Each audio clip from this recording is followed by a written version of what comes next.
There's a particular kind of silence that settles into your life when you realize you don't have many friends. Not the uncomfortable silence of an awkward conversation, but something deeper, a stillness that wraps around your days like morning fog. You watch others move through the world surrounded by laughter and constant connection, their phones buzzing with invitations and inside jokes, their weekends filled with plans that seem to materialize effortlessly. And then there's you, sitting alone in your favorite coffee shop, observing the rhythm of human connection like a scientist studying a foreign ecosystem. You're not necessarily lonely. That's the strange part. You're just different. And if you've ever felt this way, if you've ever wondered why friendship seems to come so naturally to everyone else, while you navigate life with just a handful of meaningful connections, or perhaps none at all, then what I'm about to share with you might fundamentally change how you see yourself. Because here's what most people don't understand: having few friends isn't always a deficit. It's not always about social anxiety or awkwardness, or some fundamental flaw in your personality. Sometimes, and perhaps more often than we acknowledge, it's because you possess certain rare traits that simply don't align with how most people form and maintain friendships. These aren't weaknesses disguised as strengths in some feel-good self-help narrative. These are genuine characteristics that make you fundamentally different in how you process connection, meaning, and human interaction. And recognizing these traits in yourself isn't about making excuses or avoiding growth. It's about understanding the architecture of your own soul, so you can stop forcing yourself into social molds that were never designed for someone like you. Let me tell you about Sarah. She's 32, works as a software engineer, and by most conventional measures, she should be drowning in friendships. She's intelligent, kind, interesting to talk to, and genuinely cares about people. Yet when she looks at her phone on a Friday evening, there are no group chats lighting up with weekend plans, no flurry of messages coordinating happy hours or spontaneous adventures. For years, she wondered what was wrong with her.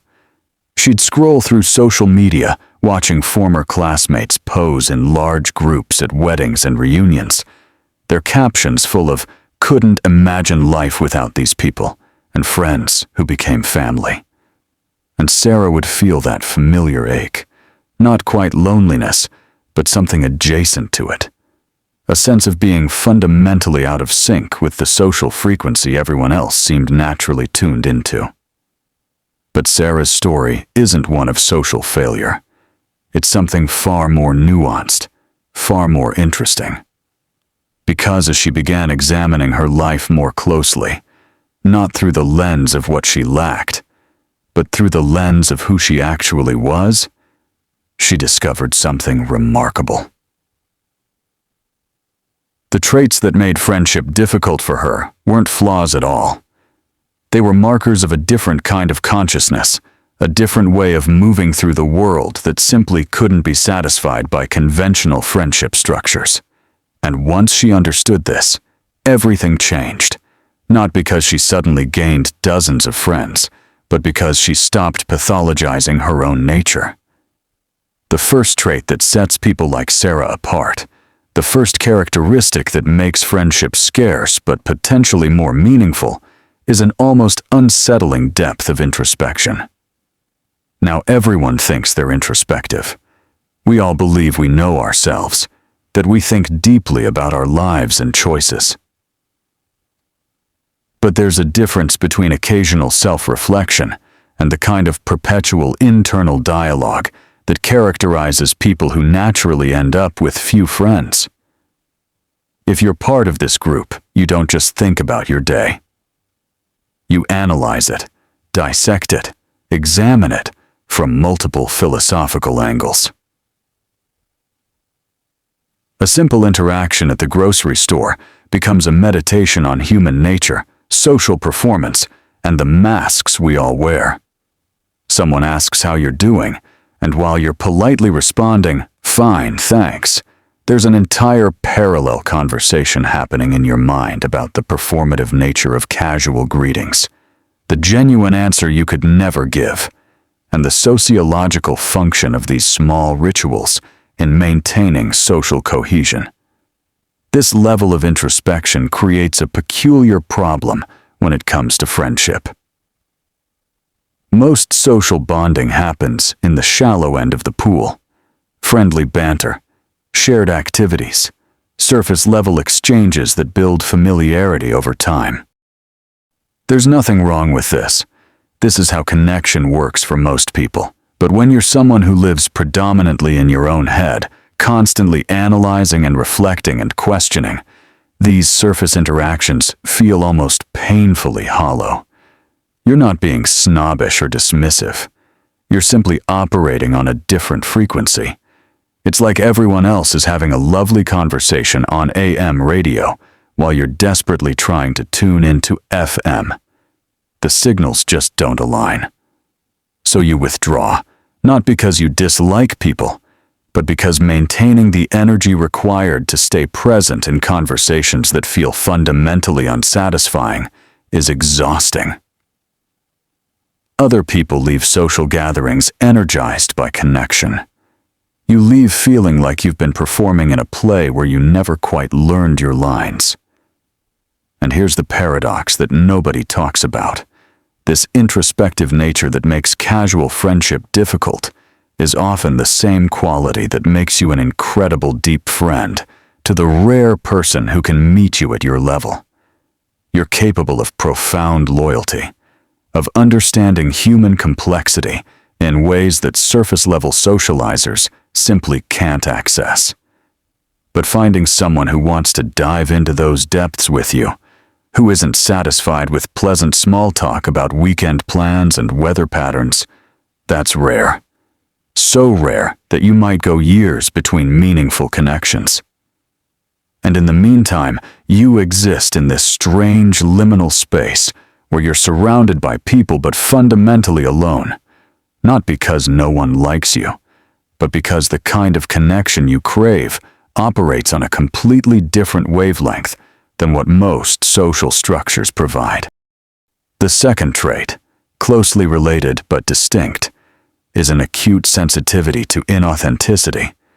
If you have few friends, there's a good chance you possess what feels like an internal authenticity detector, a sixth sense that activates whenever human interaction veers into performative territory. And modern friendship, let's be honest, is absolutely saturated with performance. We perform enthusiasm about plans we don't want to attend. We perform interest in topics that bore us. We laugh at jokes that aren't funny, agree with opinions we find questionable, and constantly modulate our true selves to maintain social harmony. Again, this isn't necessarily bad. Social lubrication serves a real purpose in maintaining group cohesion. But for someone with heightened sensitivity to authenticity, these performances aren't just noticeable. They're almost physically uncomfortable, like wearing clothing made from a fabric that constantly irritates your skin. You can see this playing out everywhere once you start looking for it.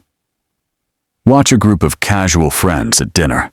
Notice how conversations flow around safe topics, how everyone performs their socially acceptable version of themselves, how certain subjects are carefully avoided to maintain the pleasant atmosphere. There's laughter at the right moments, supportive comments deployed at appropriate intervals, and a general sense of choreographed congeniality. For most people, this is friendship. This is connection, and it genuinely satisfies them.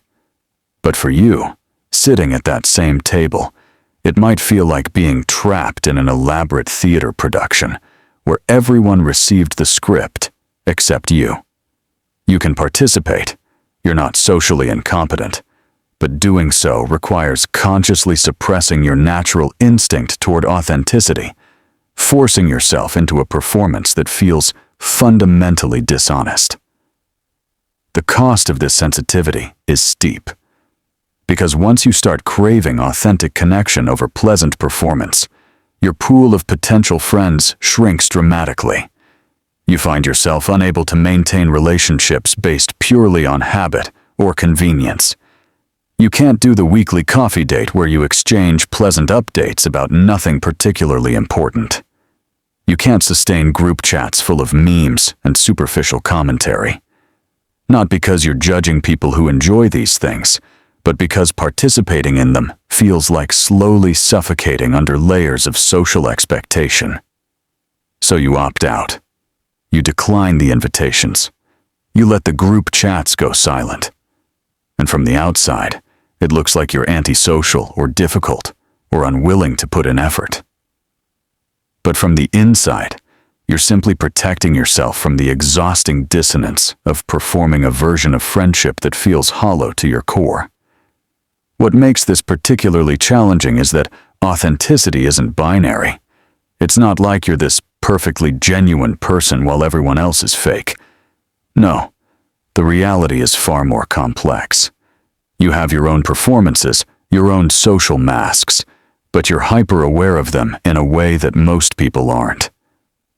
You can feel the exact moment you shift from genuine expression to social performance, and that awareness creates a kind of internal friction that makes casual friendship feel like constantly walking on a tightrope. One slip into too much authenticity, and you've said something too honest, too raw, too real for the context. One slip too far into performance, and you feel like a fraud, disgusted with your own compliance to social scripts you don't believe in. There's no comfortable middle ground, so you often choose solitude over the exhausting negotiation of acceptable authenticity levels. The third trait might surprise you because it's often misunderstood as a negative quality, when it's actually a profound form of self-awareness. People with few friends typically possess an intense need for solitude that goes far beyond introversion. Let me be clear about this distinction because it's important. Introverts need alone time to recharge after social interaction.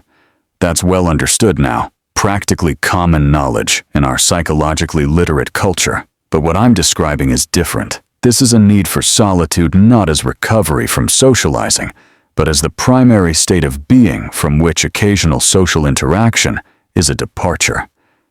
Your default setting isn't social being who needs breaks. It's solitary being who occasionally ventures into social spaces. Think about how most friendships are structured. They require regular maintenance, weekly hangouts, constant texting, birthdays, and life events that demand your presence and emotional energy. There's an implicit social contract that friendship means consistent availability, that caring about someone translates directly into time spent together and frequent communication. Vast expanses of solitude to feel like yourself. This friendship structure becomes unsustainable. It's not that you don't care about people. It's that the frequency and intensity of interaction required to maintain most friendships fundamentally conflicts with your need for extended periods of solitary existence. You might disappear for weeks at a time, not because you're depressed or avoiding anyone specifically, but because you're deep in your own world, reading, thinking, creating, or simply existing in that rich internal landscape that requires no audience. This trait becomes problematic because most people interpret this need for solitude as rejection. When you don't respond to messages for days, when you decline invitation after invitation, when you seem perfectly content spending Friday night alone with a book instead of at the party everyone's attending, people draw conclusions. They decide you don't value the friendship. They feel hurt by your absence. They eventually stop reaching out, not with malice, but with the reasonable assumption that you're not interested in maintaining the relationship. And they're not entirely wrong, but they're not entirely right either. You're interested in the relationship, but on terms that don't align with how most people define friendship. You want the kind of connection where you can disappear for a month and pick up exactly where you left off, where love isn't measured in frequency of contact, but in quality of understanding. But that's not how most friendships work. So you end up with very few or none at all, not because you failed at friendship, but because you're incompatible with its basic operational structure. The fourth trait is perhaps the most isolating, an inability or unwillingness to engage in social scripts that feel meaningless. Every culture, every social group has its scripts, those predictable patterns of interaction that signal belonging and facilitate smooth social functioning. Someone says, "How are you?" and you say, "Good, how are you?" Someone achieves something and you offer congratulations. Someone experiences loss and you express sympathy. These scripts serve important functions. They create predictability, reduce social friction, and allow groups to function without constant negotiation of every interaction. But if you're someone with few friends, there's a good chance these scripts feel not just boring, but actively painful to perform, like being forced to recite lines in a language you don't speak for a play you never wanted to be in. I'm not talking about basic manners or kindness. I'm talking about the elaborate performance of enthusiasm, the manufactured outrage at designated outrage moments, the performative agreement with group opinions, the ritual expressions of sentiment that have been repeated so many times, they've lost all meaning. You watch people navigate these scripts effortlessly, saying exactly what's expected at exactly the right moment, and you feel like an anthropologist observing alien rituals. You can learn the scripts. You're not socially incompetent. But executing them feels like lying, like betraying some fundamental truth about human interaction that everyone else has agreed to ignore for the sake of social cohesion. This creates what I call the authenticity dilemma. You're sitting with a group of acquaintances and someone shares news. Maybe they got a promotion, maybe they're getting married, maybe they bought a house. The script demands enthusiasm, immediate, visible, performative excitement. "Oh my God, that's amazing! I'm so happy for you! Tell me everything!" And you can feel the words forming, can sense the social expectation pressing down on you like atmospheric pressure, but your actual response is more complex. Maybe you're genuinely happy for them, but not at the intensity level the script demands. Maybe you have mixed feelings because you know something about their situation they're not mentioning. Maybe you're simply not capable of manufacturing that level of immediate emotional display for something you haven't had time to process internally. So you offer a measured response, something genuine but understated. And immediately you can sense the shift in the room. Your failure to perform the script correctly registers as coldness, as lack of care, as social deviance. People don't consciously judge you. They just feel vaguely uncomfortable, sensing that something in the social rhythm was disrupted. Over time, this pattern repeats until you're subtly excluded from the group. Not through any overt rejection, but through the gradual withdrawal that happens when someone doesn't quite fit the social operating system.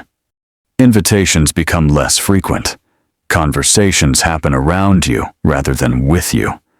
And eventually, you're no longer part of the friend group, not because anyone dislikes you, but because your inability to fluently perform the expected scripts created too much social friction. The exhausting part is that you could probably maintain those friendships if you just played along, if you just executed the scripts with sufficient enthusiasm. But the cost would be living in a constant state of performance, betraying your own sense of authentic interaction dozens of times a day.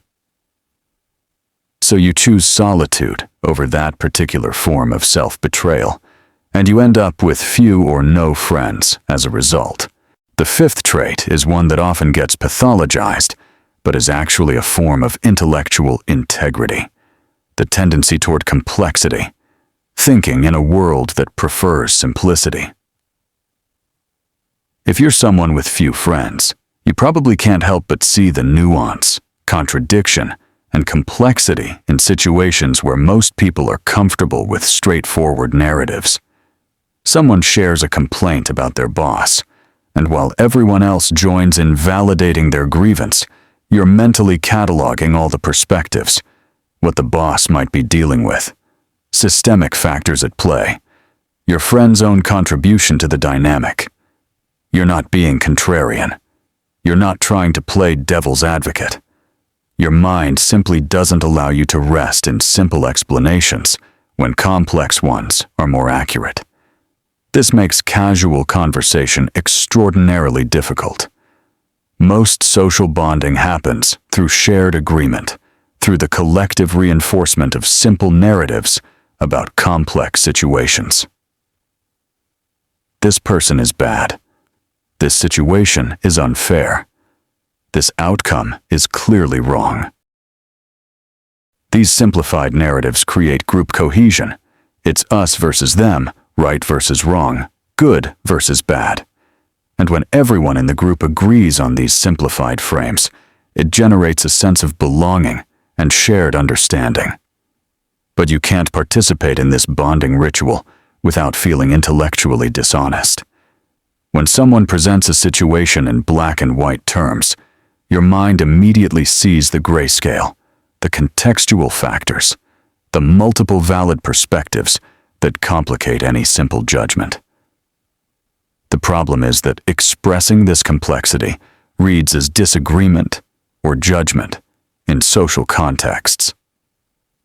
You think you're adding nuance to the conversation, but what people hear is you undermining their feelings or defending whatever they're against.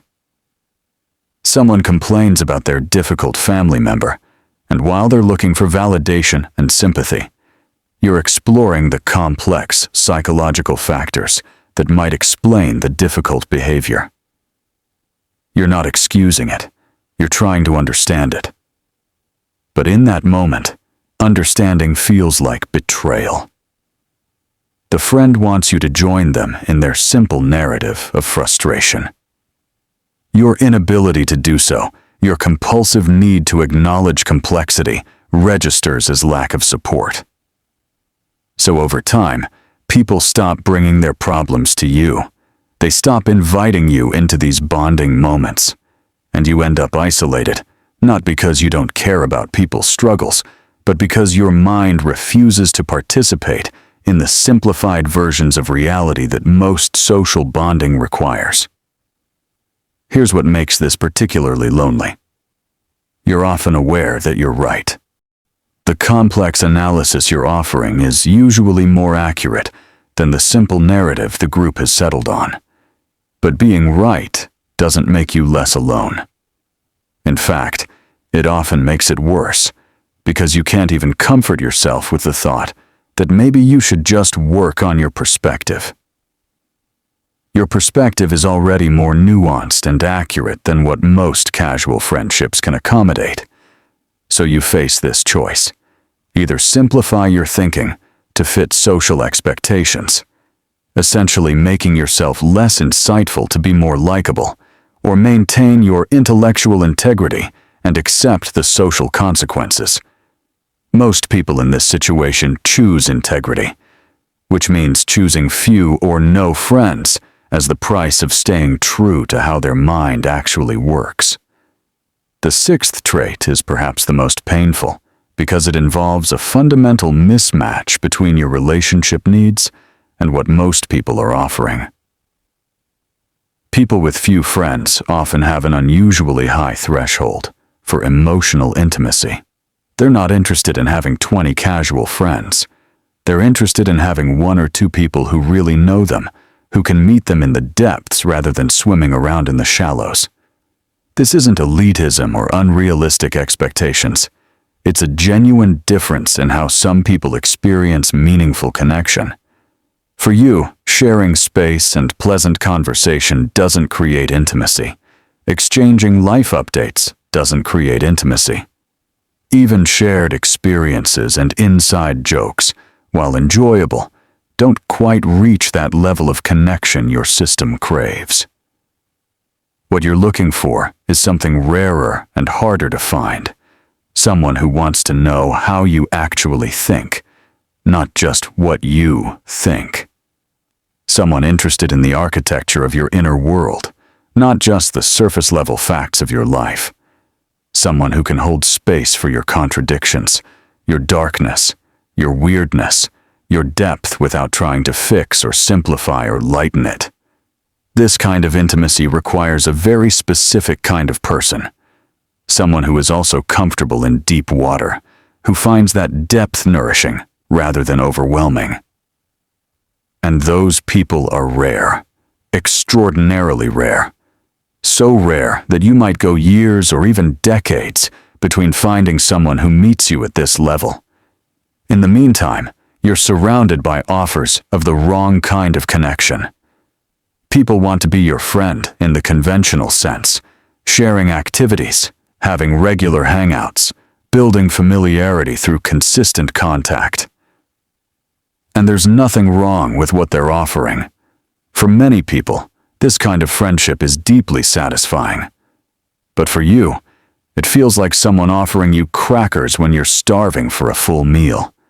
You're grateful for the offer, but it doesn't actually address your hunger. So you politely decline, or you try to participate, and find yourself feeling even more alone in the middle of social situations than you do in actual solitude. Because there's a particular kind of loneliness that comes from being surrounded by people offering connection that doesn't reach you, doesn't touch the parts of you that actually crave contact. This creates a frustrating cycle. You're lonely for depth, for true intimacy, for someone who can meet you where you actually live. But the only friendship options available are surface-level connections that leave you feeling emptier than solitude does. So you choose solitude, which at least doesn't come with the false promise of connection, and from the outside, people see someone who is choosy, difficult, impossible to get close to. They don't understand that you're not rejecting connection. You're rejecting the shallow substitute that gets labeled as connection in most social contexts. You're holding out for the real thing, even if it means spending years alone. And that choice, as painful as it sometimes is, feels more honest than pretending surface connection satisfies a soul built for depth.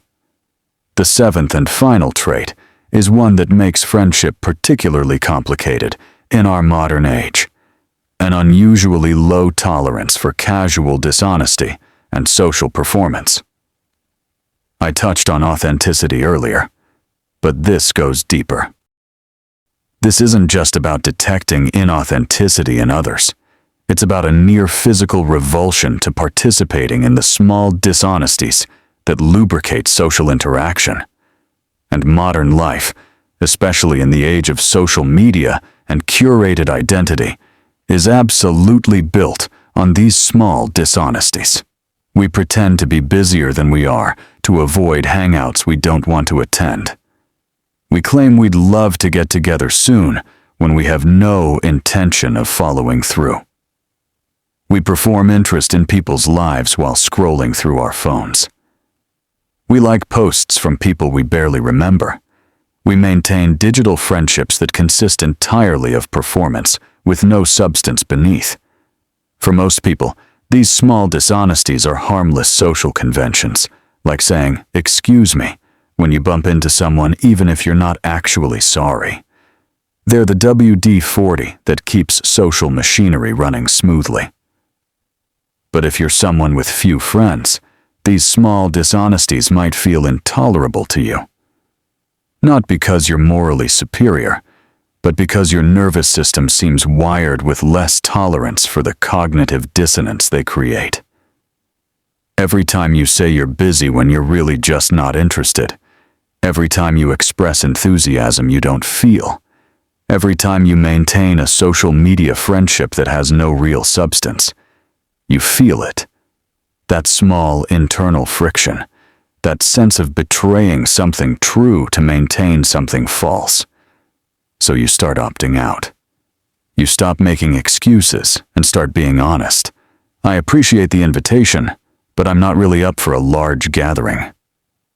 You stop maintaining performative friendships on social media.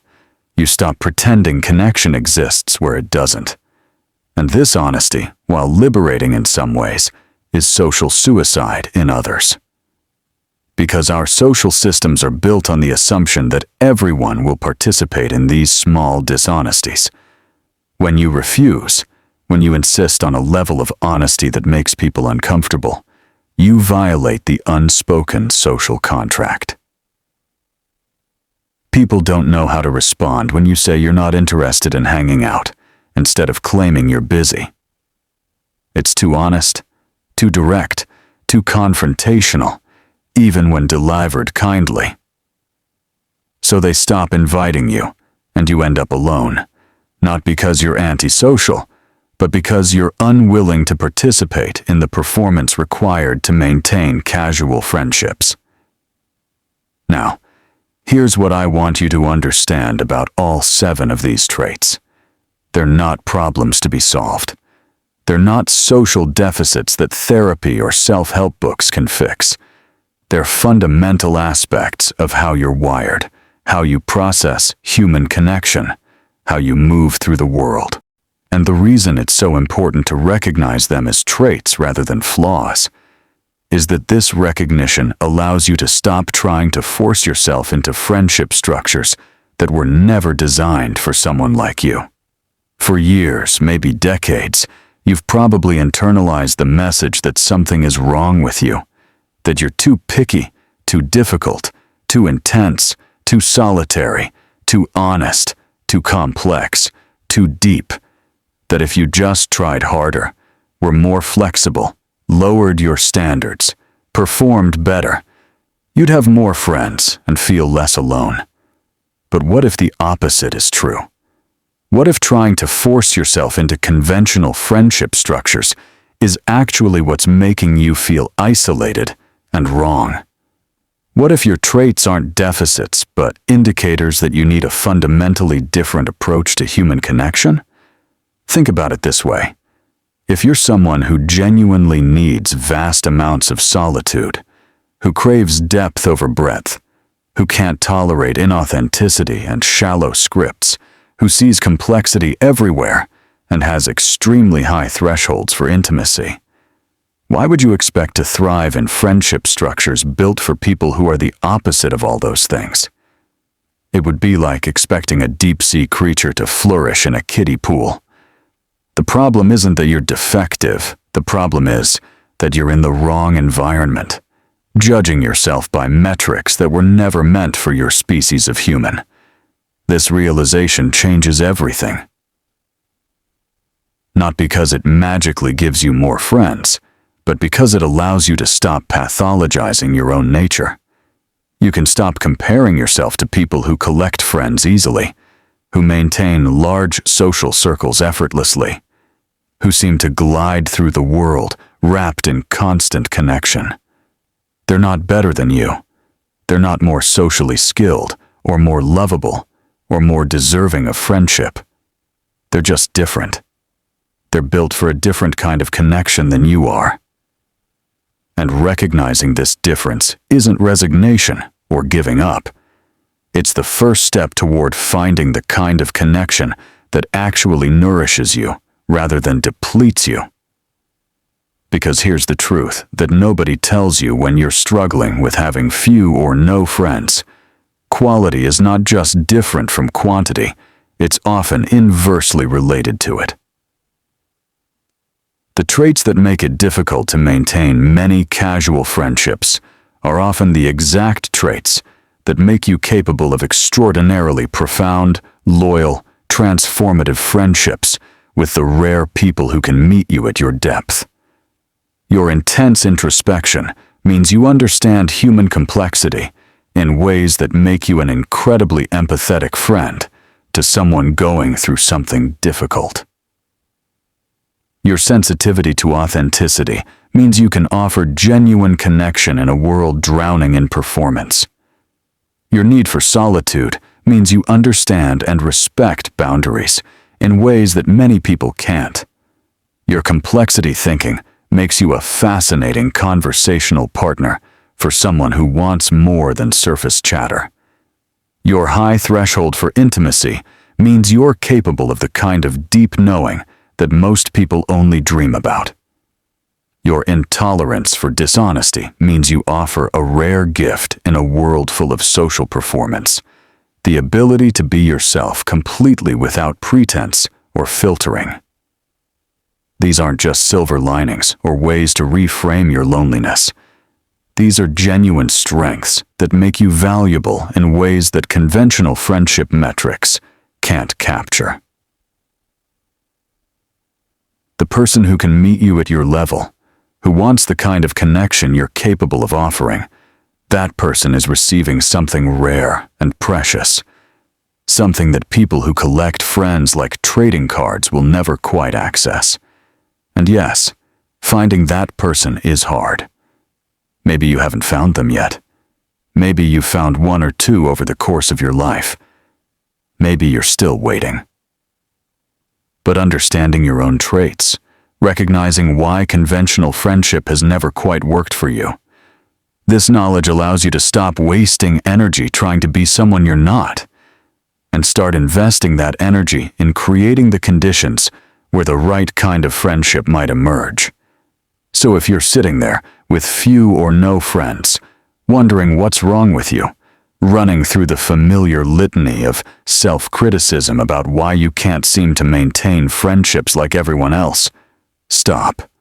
Just for a moment. Stop.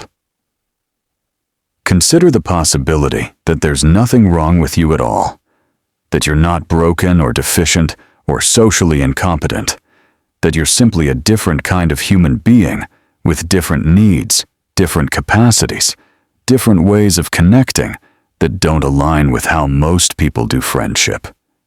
Consider that your solitude might not be a failure, but a choice. Perhaps not a conscious one, but a choice nonetheless, made by a deep part of you that knows conventional friendship would slowly suffocate something essential in your nature.